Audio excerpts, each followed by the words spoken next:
When Mexico sends its people, they're not sending their best. They're not sending you. They're not sending you. They're sending people that have lots of problems, and they're bringing those problems with us. They're bringing drugs, they're bringing crime, they're rapists, and some, I assume, are good people. 80% of Central American women and girls are raped crossing into the United States. Now, I mentioned this, and they said, oh, how could you mention a thing like this? I had no idea it was this bad. It's horrible. Nearly 180,000 illegal immigrants with criminal records ordered deported from our country are tonight roaming free to threaten peaceful citizens. The number of new illegal immigrant families who have crossed the border so far this year already exceeds the entire total from 2015.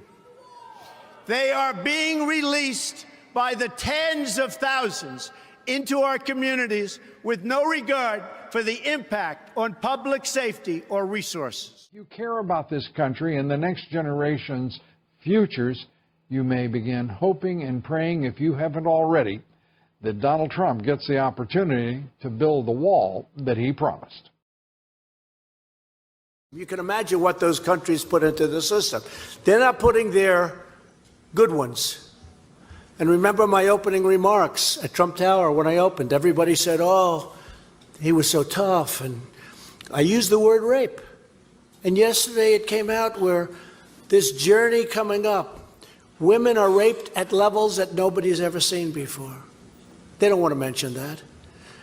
So we have to change our laws. And the Democrats, what they're doing is just, it's insanity. Nobody understands what's going on. So we have to have strong borders. We're going to have the wall. We've already started building it. We have $1.6 billion.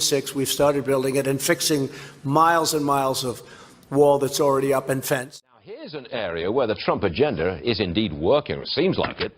The Border Patrol Union chief, he praises a, quote, miraculous drop in illegal immigration under President Trump. He says things are different now. Here's the quote again.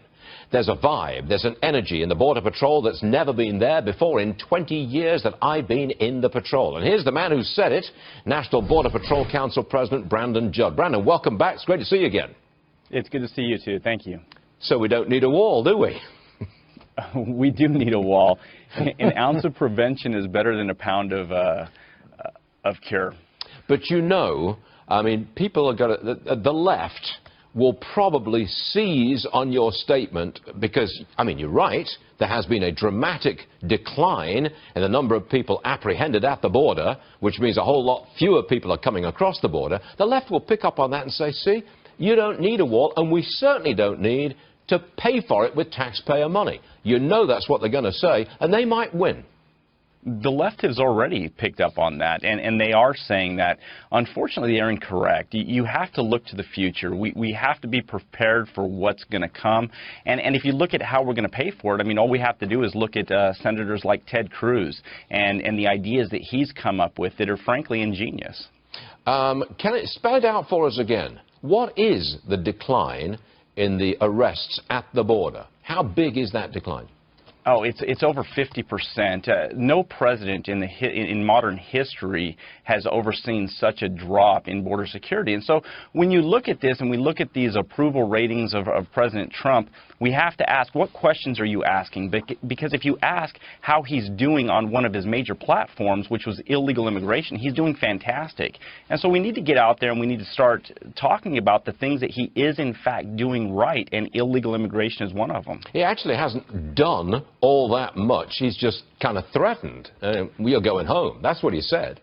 And that's worked. And that's worked. And as long as we follow through with that, as long as the catch and release program ends, as long as there is a consequence, a proper consequence applied to violating U.S. law, illegal immigration will continue on the downward spiral.